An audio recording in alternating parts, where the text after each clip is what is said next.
You're watching To The Point and I'm Anjana. Om Kashyap as Vice President Hamid Ansari steps down, making way for Venkaiah Naidu to step into his shoes. In his last interview as Vice President, Ansari mounted a scathing attack on the atmosphere of insecurity for minorities in the country.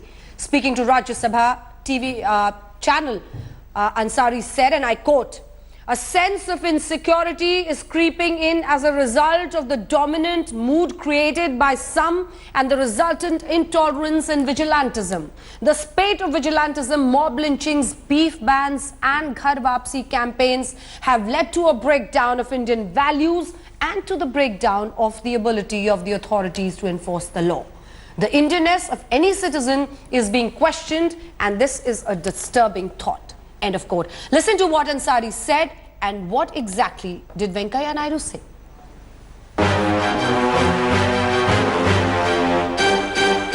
With regard to minorities, I find people are now trying to convert this into a political issue. The day when you started treating minorities as vote banks, you started hurting their interests. This is how I see it. Whoever it is, I am not saying this party or that party. That's not my business. We have to consider that they are equal partners in the country. The concern right now is if the Vice President is not allowed to express these concerns, who is? I think it's entirely legitimate that he's done so, and I applaud him for bringing to the forefront something that many of us in Parliament have been expressing in the last 2-3 years. We are proud of India. We don't believe this is worthy of the India that we are all trying to build in this country. पूरी दुनिया में भारत के नागरिक से ज़्यादा सुरक्षित कोई नहीं है, जिसे बोलने की स्वतंत्रता है, पत्थरबाजों को समर्थन करने की सुरक्षा है, रात के अंधेरे में आतंकवादियों के लिए कोर्ट खुलता है। भारत के नागरिक चाहे हिंदू हों या मुसलमान, इससे ज़्यादा सुरक्षित कहीं नहीं। देश में जो भय का वातावरण है, आतंक का वातावरण है, वो उन्होंने हकीकत में बताया है। इसमें कोई किसी को कटघरे में खड़ने की आवश्यकता नहीं है। दुर्भाग्य की बात है, पिछले 3 साल में कुर्सी पर बैठे रहे, मौज मारते रहे, तब ये बात नहीं कही, और आज जब कुर्सी से विदा हो रहे हैं तो उन्हें मुसलमान असुरक्षित दिखाई देने लगा। इससे बड़ा दुर्भाग्य और कुछ नहीं हो सकता। ये सच है कि असुरक्षा का माहौल पैदा हो गया है मुसलमानों के लिए, क्योंकि आपको सिर्फ नाम चाहिए या पोशाक चाहिए और उसके खिलाफ अफवाह फैला के वहीं पे उसको मार दिया जाता है। लगता है कि अपना राजनीतिक भविष्य बनाने के लिए इस प्रकार की बयानबाजी कर रहे हैं वो, और इतने हल्के बयान की इतने शीर्ष पद पर बैठकर किसी व्यक्ति से उम्मीद नहीं की जा सकती। अगर देश का उपराष्ट्रपति चीज महसूस कर रहा है, इसमें गंभीरता है, और भारत सरकार को प्रयास करना चाहिए कि कोई भी वर्ग असुरक्षित न महसूस करे, न अपने खुद देश से अलग महसूस करे। अगर 3 साल पहले से आपको ये महसूस हो रहा था कि इस देश के मुसलमानों में बेचैनी है, तो अब उसी वक्त त्यागपत्र देकर ये बात जनता के सामने, देश के सामने रखनी चाहिए थी, तब आपके वक्तव्य को महत्व मिलता।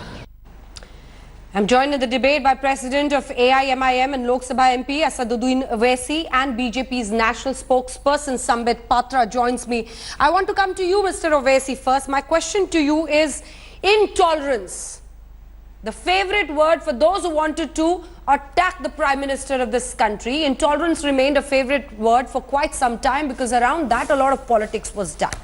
Now it seems it's insecurity, minority phobia, which has actually been played up by none other than the outgoing Vice President. Do you agree?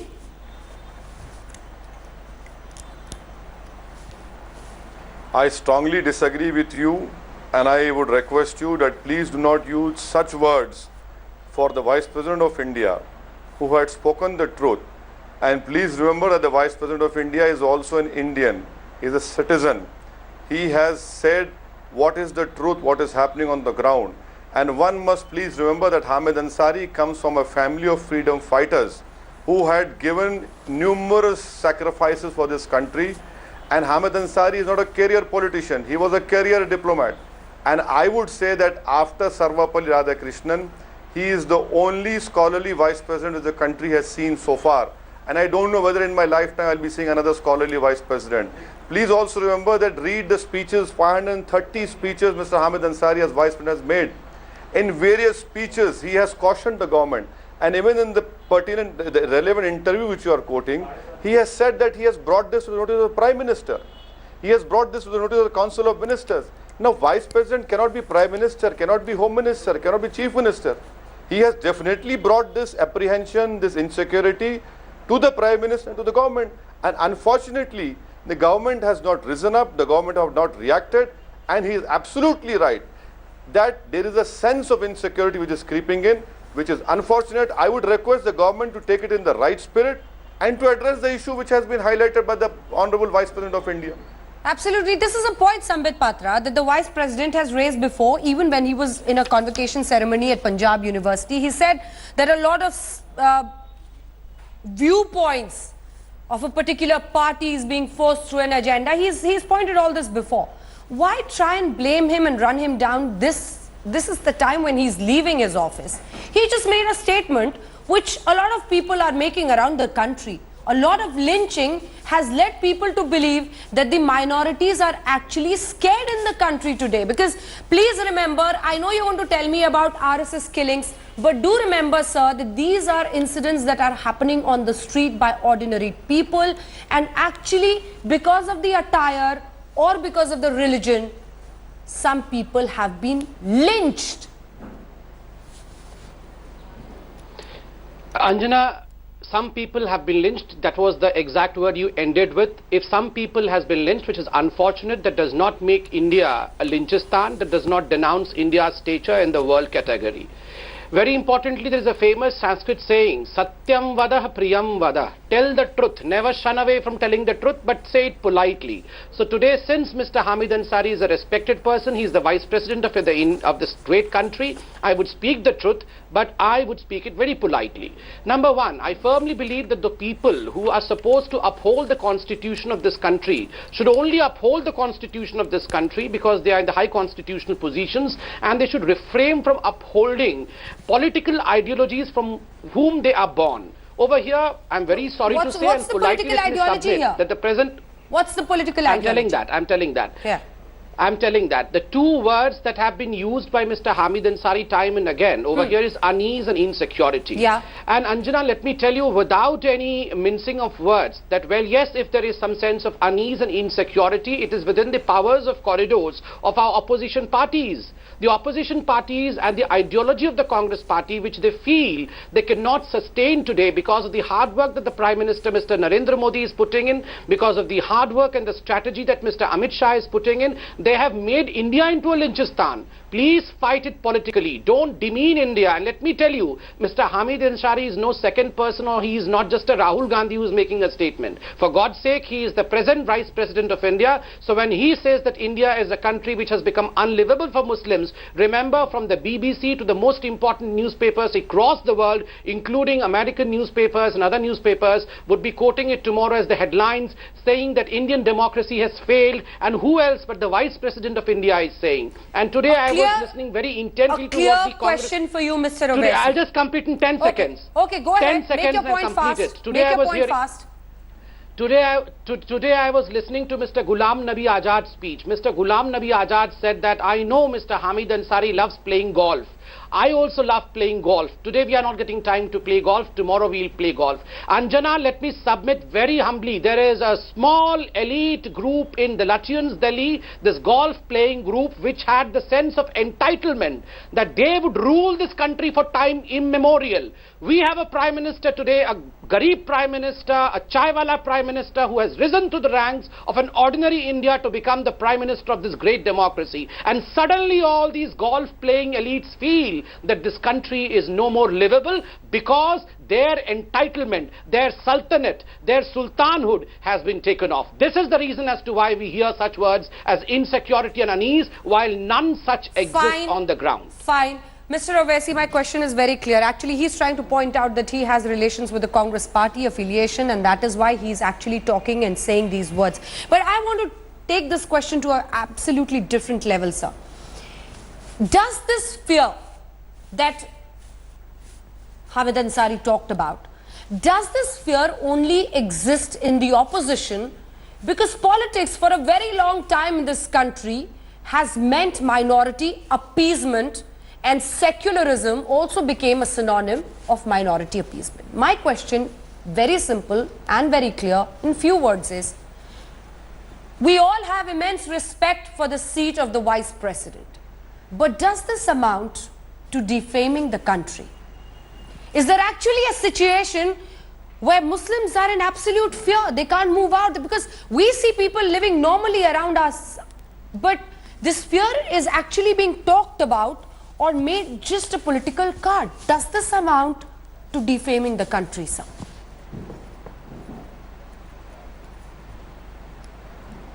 Well, let me just reply to the BJP spokesperson. I don't play golf, and I don't have time to play golf, but I am pretty much sure that there are many BJP people who also play golf. Now, your question about minority appeasement, I want to know, if there was minority appeasement, then why would Kundu committee say that justice has not been done? The Kundu committee has given a report to this government, which is, I don't know, which is lying in some dustbin of Mukhtar Abbas Naqvi's office. Thirdly, Hamid Ansari has pointed out the truth, and it is for the government to take it in a very serious way, that when a Vice President of India is saying that a sense of insecurity is there, he has not said unlivable, he has said sense of insecurity has been created. Let the government address this issue.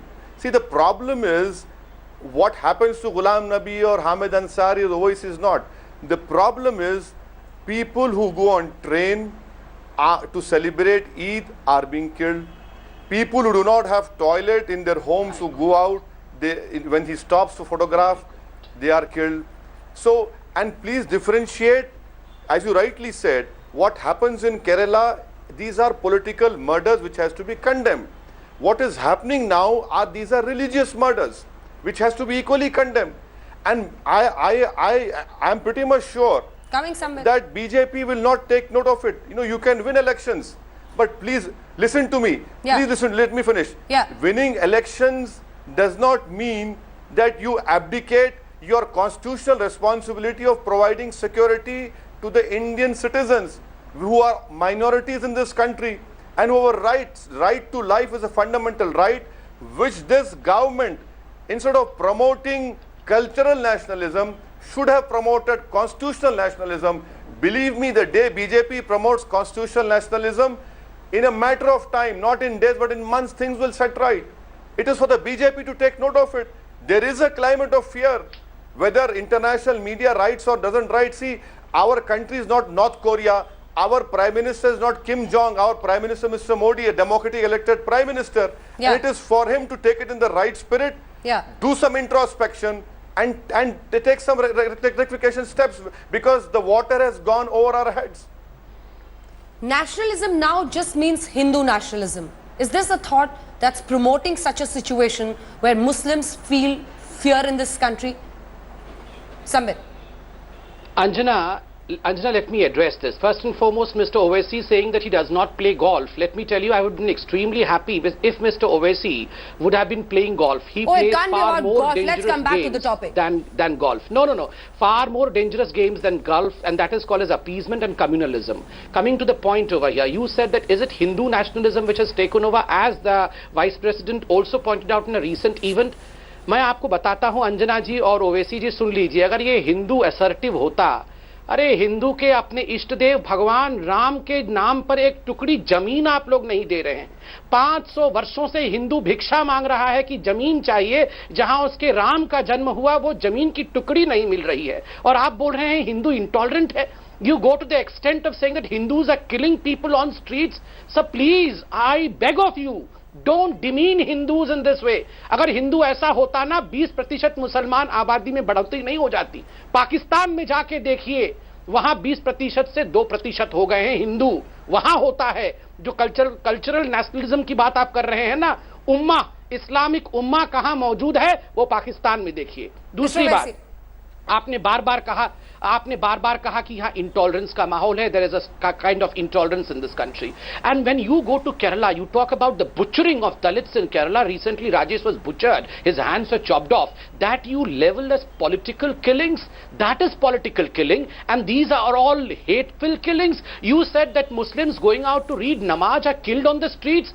Have you gone out on a day of Friday? Go out on a day on a Friday in India. What doesn't happen in UAE would be happening in India. Every second street, main streets in India are blocked because our Muslim brothers have to read namaz. And you say that this country is intolerant? These things don't even happen in proclaimed Muslim states. Two people, both of them from film fraternity, they raise democratically issues about azan, waking them up at 4:30 in the morning, and you people abuse these two people, one woman and a male, to an extent that they had to leave their social media and run away. Let Who Mr. is Owaisi doing it? respond Who to is that. intolerant? Let The Hindus are intolerant or the Muslims are intolerant? Sambit, Mr. Patra, let Mr. Owaisi respond to that.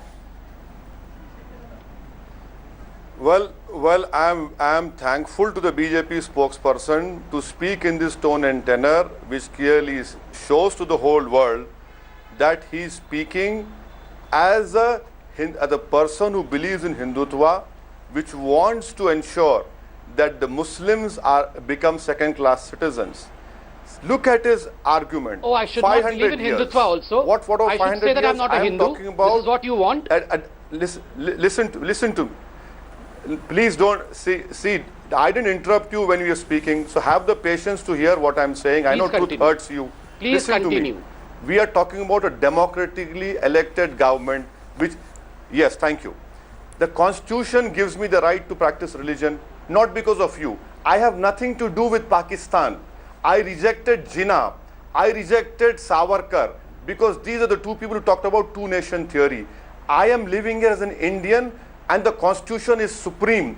Cultural nationalism is different, which promotes intolerance. This is what Hamid Ansari said. And Mr. Sampit Patra, I am not a spokesperson of Muslim countries. I have taken oath on the Constitution as a member of Parliament. It is you who are in power, and you, as being a party in power, have failed in your constitutional duty, because you are promoting your ideology of Hindutva, which is not inclusive, which is exclusive. You treat me in this way because of the words you just used, because for me India is not a motherland, holy land. That is why you speak to me in that way. That is why you are threatening me that I live in India because of your whims and desires. No, sir. I live in India because I'm an Indian and have supreme confidence in the Constitution. Governments like BJP will come and go. Your duty is to protect life and limb, which you have completely failed. And madam, let me complete. Okay. Mr. Sampit Patra, you are diverting from the main issue. Hamid Ansari, as a vice president, is an Indian. He has all the right to express his views. You want to ensure that you don't agree. But you cannot put a question mark about his nationalism. You cannot question his loyalty to the nation. That you cannot. Who is putting his nationalism? Quick two-line response to that, Mr. Patra. No one is questioning the nationalism of anyone. We are talking on points. Let me remind you, Anjana, as to how Manmohan Singh, the fountainhead of the particular political ideology, had said that the resources of India belong to the minority community, the Muslim community first, and thereafter to anyone else. That is what Mr. Ansari and the Congress party in fact espouses. That it all belongs to the Muslim community first, and thereafter the Hindus others matter. So naturally, when this government says justice for all and appeasement of none, naturally it hurts the ideological people who... I'm afraid we'll have to end it here. Thank you, Mr. Owaisi and Mr. Patra, for joining us. But we cannot get into this cycle as a country of minority appeasement versus majority appeasement now, just to balance. These are sure testing times. That's all we have time for on the show tonight. Keep watching India Today.